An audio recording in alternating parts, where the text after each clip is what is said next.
Un jour, la corde de ta guitare se casse. Tu ne dis pas un mot, tu avales ta salive. Il fait beau dehors, le soleil brille, mais tout à coup, tu sens que tu n'as rien à voir à faire ici non plus. Quand Beyrouth est encerclée par l'armée israélienne au sud et par l'armée syrienne à l'est, et qu'à l'ouest il n'y a que la mer, avec ses bleus impossibles et ses envolées de lumière dans la chaleur écrasante d'un soleil amoureux, il ne reste de toutes les façons plus beaucoup de place pour personne. On se retrouve tous à se cacher entre un matelas et un sommier. On ne va surtout pas se plaindre pour la corde cassée d'une guitare.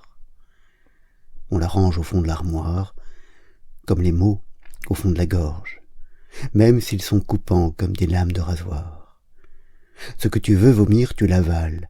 Les mots, les lames de rasoir, le sang, tu avales.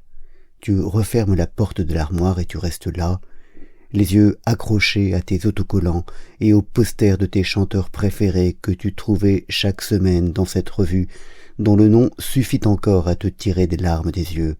Salut les copains. Salut les copains. Salut. À un de ces jours peut-être, quand on se sera réveillé de ce cauchemar. J'espère qu'à Paris tout va bien.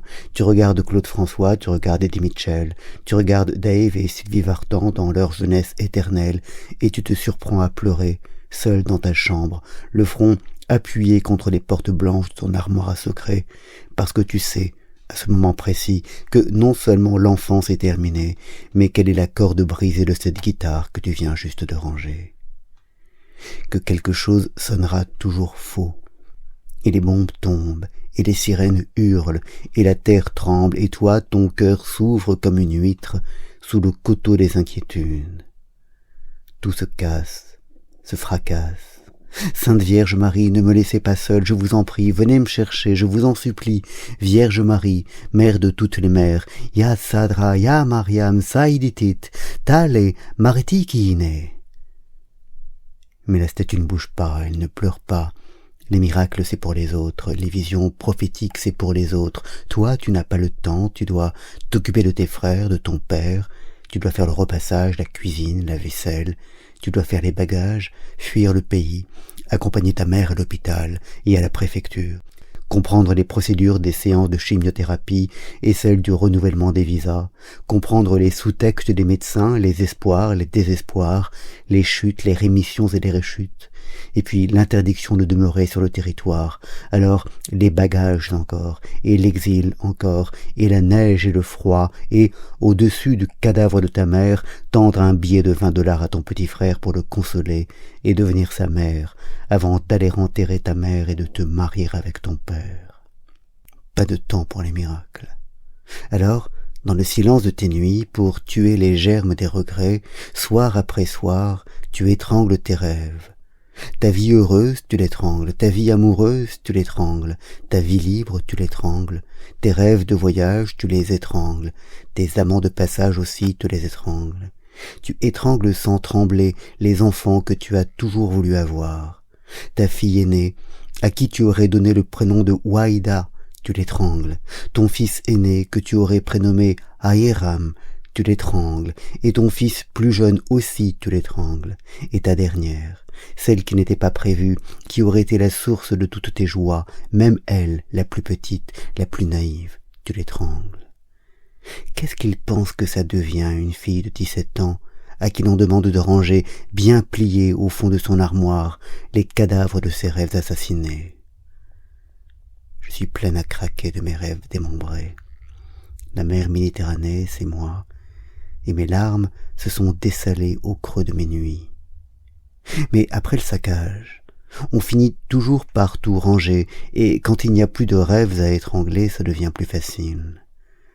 On voit mourir sa mère avec détachement, on voit partir ses frères avec indifférence, on les voit réaliser leurs rêves sans éprouver la moindre envie. Tout semble normal. Que mon père, qui habite chez moi, dise à tout le monde que c'est moi qui habite chez lui, c'est normal. On sourit, on fait oui de la tête, et on se détache de tout. Je suis l'exil.